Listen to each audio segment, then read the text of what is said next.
그렇다면 애국은 어떤 사람이 어떤 행동을 해야지 우리가 애국이라고 할 수 있을까요? 뭔가 우리의 국민들을 위한 일을 하는 그런 행위들. 그렇죠. 혹시 서울역 자주 가세요? 네, 자주 갑니다. 서울역에서 특이한 거 혹시 보신 적 있으세요?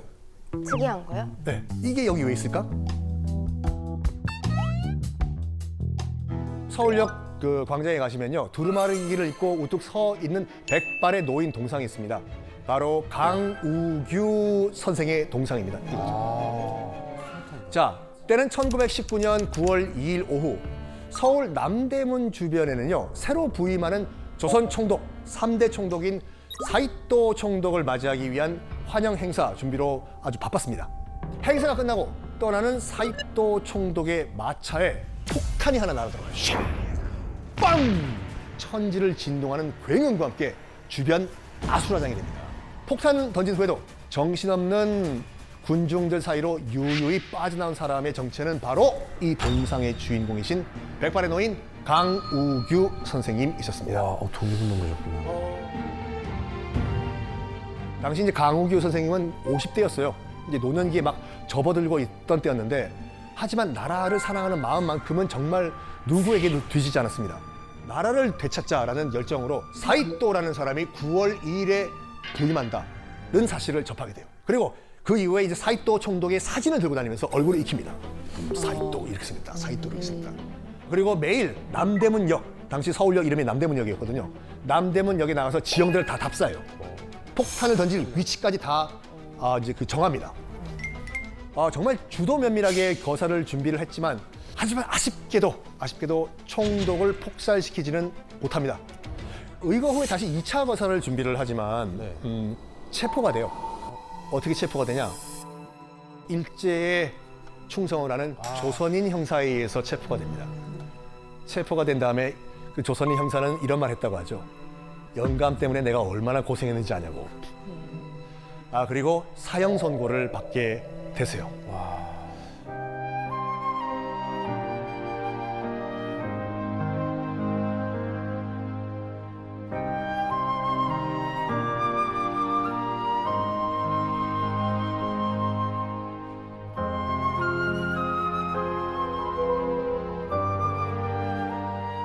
자, 근데요, 일본인 조선 총독에게 폭탄을 던지시고 그 자리에 그 강우규 선생님의 동상이 있다는 거를 많은 분들이 모르세요.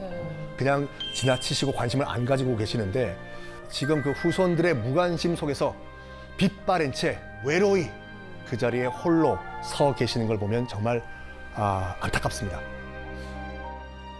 일본에서는 최악의 그 지진 피해로 기록된 지진이 있습니다. 1923년도 일본 중심지 도쿄와 관동 일대 규모 7.9의 대지진이 발생합니다. 7.9면은 엄청난 대지진이에요. 당시 사망자만 14만 명에 육박할 정도였는데, 당시 일본이 어떤 상황이냐면 이제 1차 세계대전 후에 대공황을 겪고 있었습니다. 말 그대로 세계 대공황이에요. 그런 가운데 지금 대지진까지 일어났었습니까? 이 민심 동요 감당할 수준이 아니었어요. 일본 정부가 봤을 때도. 관심을 다른 데로 돌려야 돼요. 여기에 또 한 인물이 등장합니다. 미즈노 렌타로라는 인물을 꼭 기억하셔야 되는데, 조선인이라고 하면 이를 갈던 인물이었어요. 조선인이 던진 폭탄에 의해서 다리를 크게 다친 사람이거든요. 이 미즈노 렌타로에게는 이 기회, 정말 놓칠 수 없는 기회였습니다. 그 강요회의에서 이런 말을 해요. 조선인이 폭동을 일으켰다는 소식을 들었습니다. 그리고 이 얘기는 그 당시 경시청, 지금으로 치면 경찰청이죠. 경시청에 근무하던 쇼리키 마스타로라는 인물에게 또 들어가요. 그 기자들에게 이런 말을 합니다. 조선인들이 폭도가 되었다는 정보가 들어왔다. 기자들은 경시청 고위 관계자가 그런 말을 하니까 농담은 아니잖아요. 네. 이걸 일제히 신문에 실으면서 이 신문을 받아본 일본인들 조선인에 대한 공격을 시작합니다.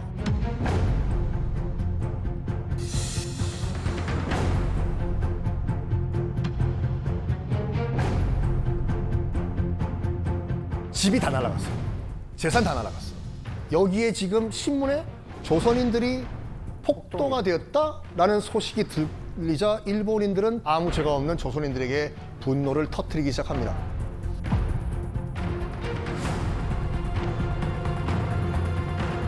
그러니까 관동 대지진으로 인해서 시작된 일본의 이 학살, 그 학살로 인해 가지고 독일 측 자료에 따르면 2만 명 이상의 조선인들이 억울하게 죽임을 당했습니다. 야. 그리고 이 모든 것을 지켜보고 있던 사람이 한 명 있었습니다. 바로 이 사람이에요. 이분이 누구시냐면 3.1운동 이후에 이제 국내에서는 독립운동을 하기가 이제 현실적으로 불가능하다라고 생각을 하셔가지고 일본으로 건너간 박열. 영화 박열. 이재훈 씨가 연기했던 영화 박열. 네, 그분이시구나. 박열 선생님이십니다. 박열 의사, 박열 선생님은 이제 일본에 건너가가지고 국내에서보다 더 활발한 항일 투쟁을 합니다. 그러던 과정에서 이 동지이자 이 아내인 여성을 만나게 되는데 그 여인의 이름은 가네코 후미코, 일본인 여성이었습니다. 이 가네코 후미코 여사도 정말 일제 만행을 적극적으로 이 항의를 해요. 일본이 이러면 안 된다. 깨어 계신 분이었군요. 이 과정에서 이제 박열 의사는 1923년 일본 황태자 결혼식이 열린다는 소식을 듣습니다. 황태자 제거하자. 그러던 와중에 관동 대지진이 발생을 한 거예요. 네. 수많은 조선인들이 죽었지 않습니까? 이때 박열 열사, 박열 의사, 그리고 아내인 후미코 또한 비밀 결사 조직을 만들었다는 혐의로 구속이 되고 기소가 됩니다. 근데 일본 경찰이 취재를 해보니까 폭탄을 만들어서 일본 황태자한테 던질 계획을 꾸몄다고 당당하게 얘기해요. 그렇다. 내가 던지려고 했다. 당시 일본 검사는 이런 계획을 세웁니다. 잘 됐다. 일본의 아픔을 이용해서 조선인들이 폭동을 일으키려고 했다. 연결을 시켜버려요. 참. 그래서 재판을 받는데 박열 의사는 재판을 앞두고 4가지를 요구합니다. 첫 번째, 죄인 취급하지 마라. 두 번째, 재판장과 동등한 좌석을 설치해달라. 세 번째, 나는 조선의 관리다. 조선 관복을 입게 해달라. 그리고 나는 일본어를 하지만 난 조선이기 때문에 법정에서 난 조선어를 쓰겠다. 조선어 사용권을 달라. 이거 다 받아줘요. 일본 사법부가. 박열 선생은 조선 전통 관복을 입고 법정에 들어가요. 재판 결과 일본은 박열 선생 부부에게 사형을 선고합니다. 피고 박열 사형 땅땅땅 내리자마자 박열 선생은 미소를 지으면서 이런 말을 합니다. 재판장 수고했네. 내 옥체야 자네들 마음대로 죽이지만 내 정신이야 어찌하겠는가. 초월하신 분이에요. 사형 선고 일주일 후에 사형에서 무기징역으로 감형을 해줘요. 여기에 박열 선생과 부인 후미코는 나를 사형시켜달라고 왜 무기징역이라고 사면장을 쫙쫙 찢어버립니다.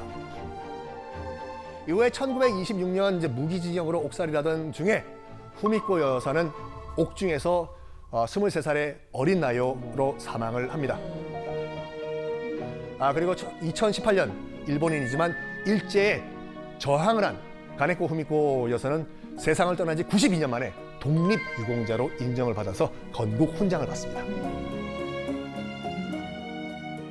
만약에 내 나라가 아닌 다른 나라를 위해서 헌신한다면 그 사람도 우리가 애국자라고 부를 수 있을까요? 와, 그거 진짜 쉽지 않은 일 같아요. 대답 잘하셔야 돼요. 약간 민감한 그 주제일 수도 있습니다. 내 손으로 내 조국을 직접 일본에게 넘긴 그런 매국노도 있지만 아무 연고도 없는 한국의 광복을 위해서 한 목숨 희생하신 푸른 눈의 독립운동가도 있습니다. 맞아요. 1949년 주미 한국 대사관을 나서는 한 80대 미국 노인이 있었습니다. 그리고 그 노인에게 한 기자가 다가가서 물어요. 40년 만에 한국에 돌아가시는데 소원을 좀 말씀해 주십시오. 그러자 그 백인 노인은 나는 웨스트민스터 사원보다는 한국에 묻히기를 원합니다. 이 노인은 대체 누구길래 다른 것도 아니라 한국 땅에 묻히기를 원했을까요? 이 노인의 정체는 바로 한국의 독립과 문명화를 위해서 일생을 바치셨던 미국인 호머 헐버트 박사십니다. 자, 1882년에 우리나라가 처음으로 미국과 수교를 맺습니다. 조미 수호 통상조약이라고 미국과 국교를 맺어요. 그러니까 1년 후에 고종이 궁금하잖아요. 미국이란 나라가 그때는 이제 미국을 미리견이라고 불렀거든요. 그래서 1년 후에 고종이 미리견 미국으로 가가지고 미국이란 나라가 어떤 나라인지 좀 보고 오라고 보빙사라는 그 특사단을 보내요. 가니까 1883년이지 않습니까? 보빙사 사절단 깜짝 놀라요. 뉴욕, 뉴욕. 그 노래를 불렀습니까? 실제 그 당시에? 아니요. 아, 그렇죠. 뉴욕. 정확한 팩트만 좀 부탁드립니다. 저희 조상들이 그 춤을 추시는. 뉴욕 하면서 아니 그 뉴욕을 가셨어요. 네. 당시 이미 바로 직전에 토마스 에디슨이 전구를 개발한 때였어요. 가로등이 불이 쫙 들어오는 거예요. 뉴욕 맨하탄에. 그거 보고 귀신이 불 켠 줄 알았대요. 그리고 이미 그 당시에는 미국에는 엘리베이터가 만들어졌어요. 가만히 서 있어도 슉 10층까지 올라가는 거예요. 그걸 다 보고 들은 다음에 귀국을 해가지고 고종에게 다 얘기를 하는 겁니다. 그러니까 고종이 이렇게 생각합니다. 우리가 미국을 배워야 되겠다. 라고 하면서 1886년에 우리나라 최초의 국립학교인 유경학원을 만듭니다. 여기를 또 졸업한 사람이 이완용이잖아요. 여기서 영어 배우고. 그러니까 이제 유경학원이 영어로 수업을 했거든요. 그러니까 미국에 연락을 합니다. 영어를 배워야 하니까 원어민 선생님을 좀 보내달라라고 고종이 요구를 합니다. 그래서 온 사람 중에 한 명이 호머 헐버트 박사예요. 헐버트는 한국에 와서 열정적으로 학생들을 가르칩니다. 그런데 영어로 수업을 하는데 한계가 있잖아요. 그러다 보니까 이렇게 결정을 해요. 내가 학생들에게 효율적으로 수업을 하기 위해서 내가 한국어를 직접 배워야 되겠다. 와. 그래서 한국어 선생을 직접 고용을 해가지고 한국어를 배우는데 3년 만에 마스터요? 3년 만에 한글로 교과서를 쓸 수 있을 정도의 실력이 돼요. 우리 영어 10년 배웠는데도 아직까지 I'm fine, thank you, and you라고 있잖아요. 10년이 뭐 20년 배웠 20년. 좋게 20년을 배웠습니다. 근데 호머 허버트 박사는 3년 만에 한글로 교과서를 쓰셨습니다. 그 어떤 책을 쓰셨냐면요. 조선 사람들에게 이제 바깥 세상, 세상이 어떤 것이다라는 걸 알려주시기 위해 가지고 세계의 지리, 지식, 문화를 소개하는 책을 써요. 삼인필지라는 책인데요. 선비사자에 백성민자, 반드시 필자, 알치자. 그러니까 양반이든 일반 평민이든 필지, 반드시 알아야 되는 그런 이 책을 쓰는데 한자가 하나도 없는 순 한글로 쓰셔요. 와, 대단하다.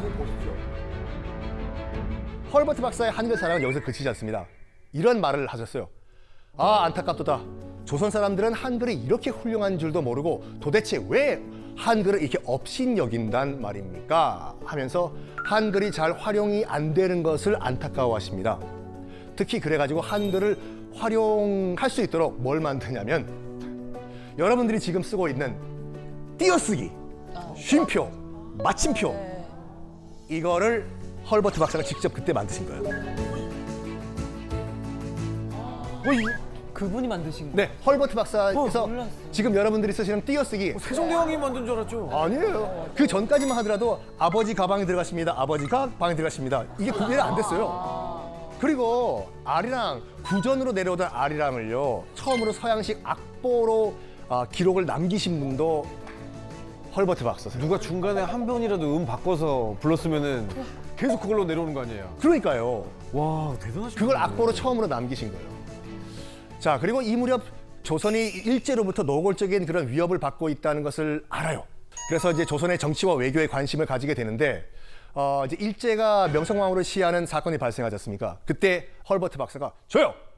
고종을 직접 지키는 보디가드를 자처합니다.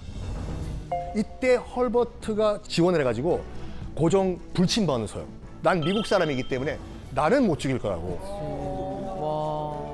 그래서 헐버트 박사를 굉장히 신뢰하게 됩니다. 고종이. 을사늑약 체결이 코앞으로 다가온 어느 날 고종은 헐버트에게 부탁하는 합니다.